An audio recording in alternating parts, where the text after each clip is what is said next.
ndako nalala bien te nalali ba 4 heures parce que côté na fandaka moi mir lopango moto kangami nango mir eza mukuse mutako sauter ba yepe ba buki porte ba koti ba sali opé mabe donc on a comme vraiment kobanga vraiment après mardi toyo koma mardi lundi na no bato ya nani ya ambassade ba benga ngai tellement na comme dia kobanga tanga bengi ngai na muta ambassade na ko benga sko coach na biso mo boy na ebisi ke coach na comprendre te bato ambassade ba bengi ngai pourquoi son numéro yo o me ko benga bango na oyeba so eza banani PCP numéro après azui ya bengi bango tanga bengi bango yo confirmer nga pena ke non eza bango aza nationalité nini coach non wana to koloba te parce que ça la bien te oui ça la bien te wana to koloba te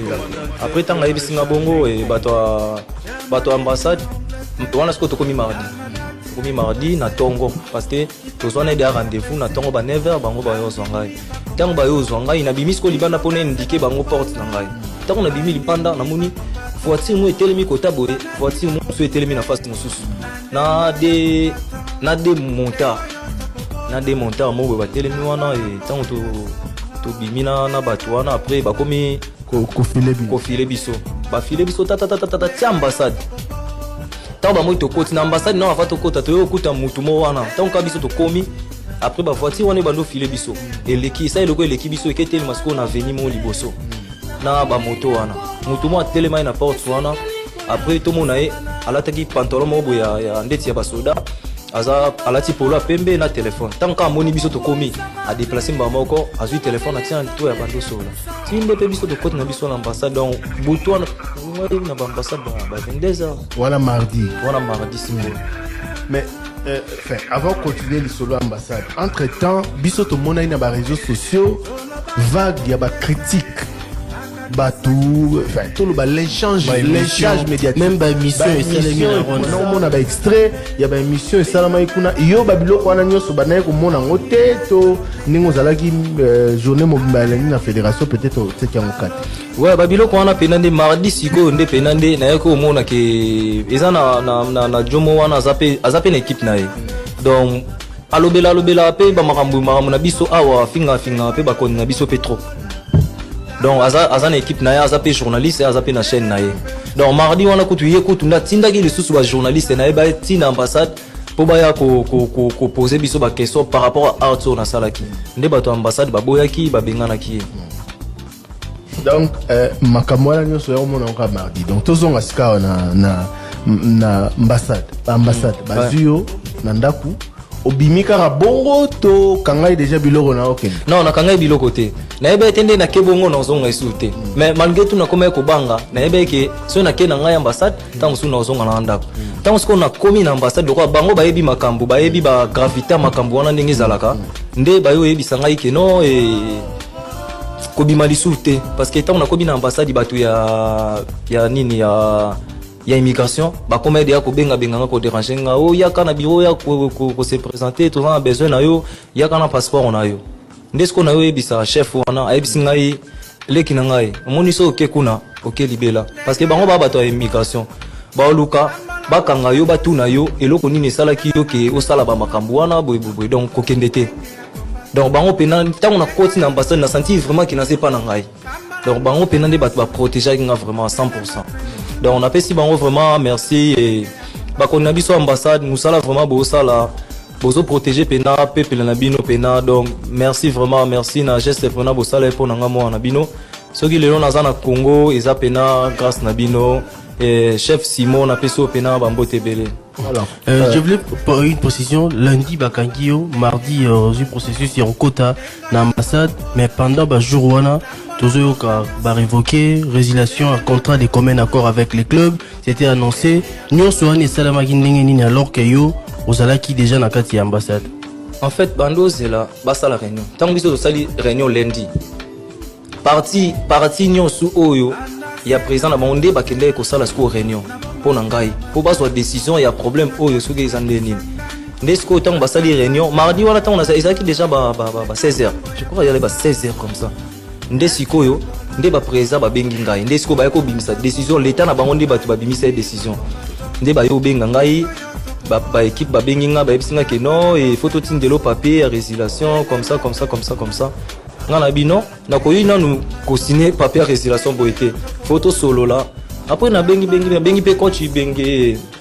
batindelaki yo papier résiliation contrat papier résiliation contrat batindelinga na email ambassade et tout parce que bango baboyaki na bima parce que bango babenginga ba ebisinga que nakende kuna na siège na biso club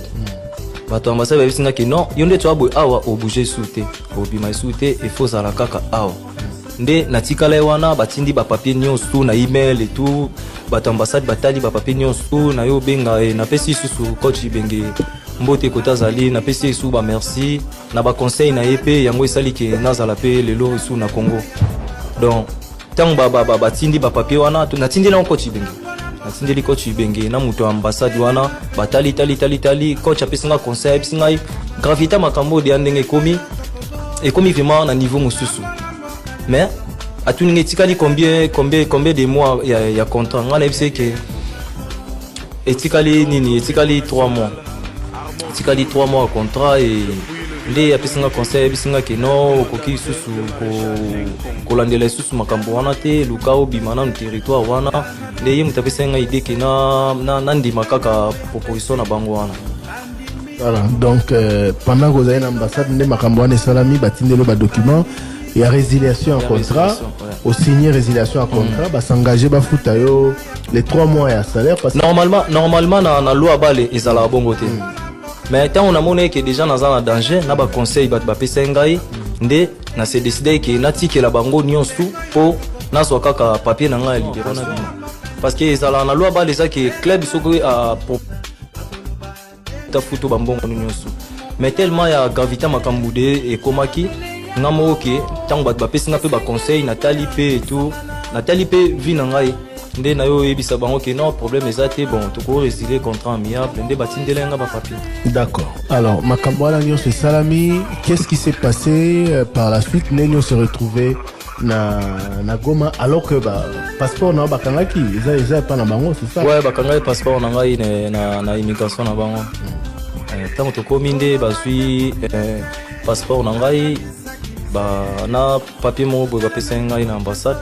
nde bango bazwi passeport na ngai na carte na bango ya identité bazwango baboyi kopesa ngo. OK. Nde ambassade asali ke okoma na Goma. Ouais. Et la Goma on se retrouver bazo accélérer ngai babi ata na zana Congo awa bazana bat na bango awa ba osala tuka ba kitsa ngai donc si lelo bazo ouais ba tindela nga ba message na compte na ngai. Mais avant épisode oyo avant makambo yo et comment obeti kuna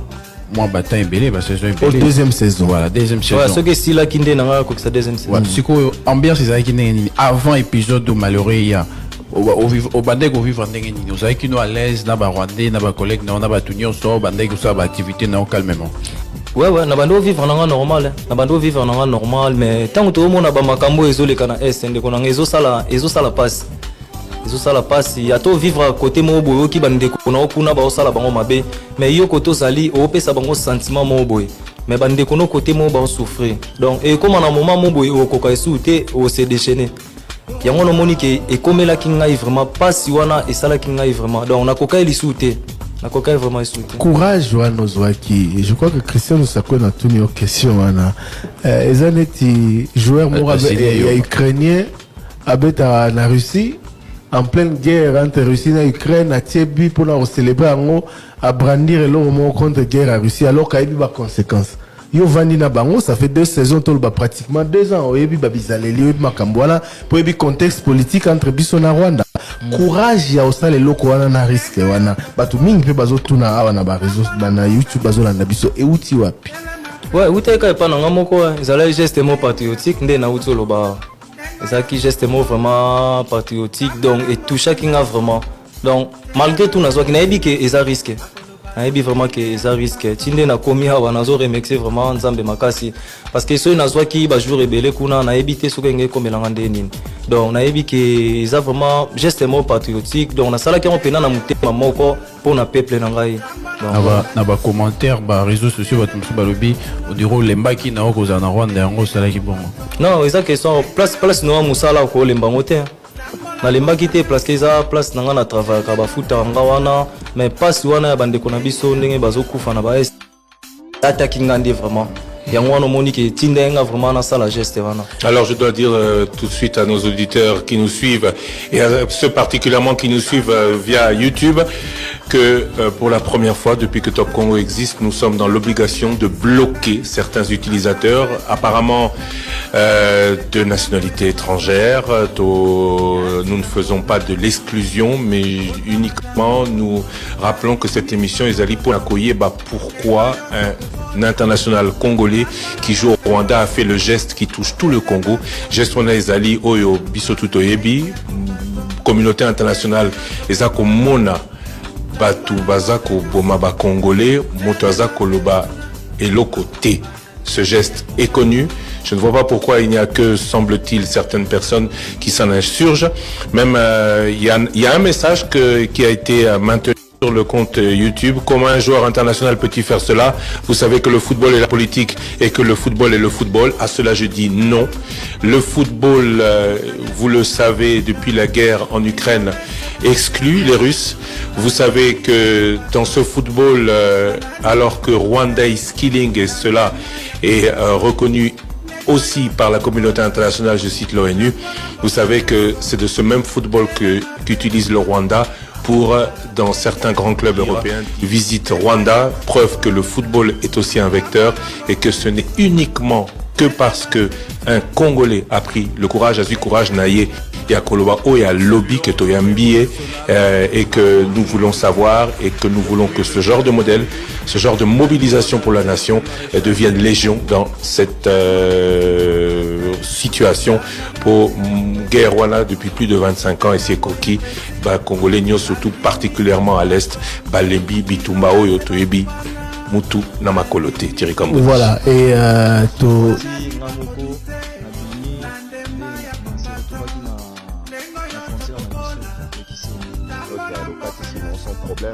non, tant on a commis na Kiseni wana ils allaient déjà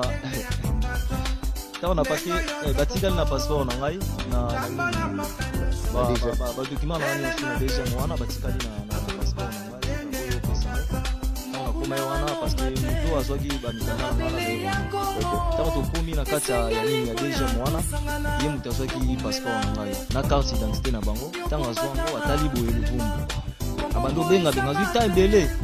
azita mbele siko bayebisi ke non fo akende na nini na déjà na biso fo asa ba retirer visa na est-ce que yo mona de place nini ba retirer visa ya mo na passeport ou bien carte na bino bozwa ça na normal parce que za carte na bino mais visa kolongola visa na passeport ya moto esala marathon on ba chef ba iki non akende kuna na déjà na biso ba biso ba boyaki bino aroke kuna te botika kaka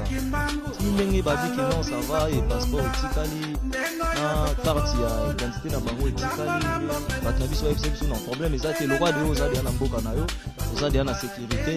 ndende na yo basayelinga makambo ndenge na ekiko donc au commune à Goma il y avait déjà un billet pour toi. Ouais. Donc on a profité sous on a remixé maman la biso Denis Nyakero parce que tant on a comme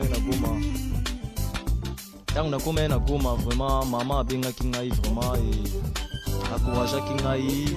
donc tout cela qui vraiment bien donc merci beaucoup vraiment maman na ba soutien na yo na ba parole nyonso oyebisa kingai maman merci vraiment. Héritier, avant de continuer.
chapeau.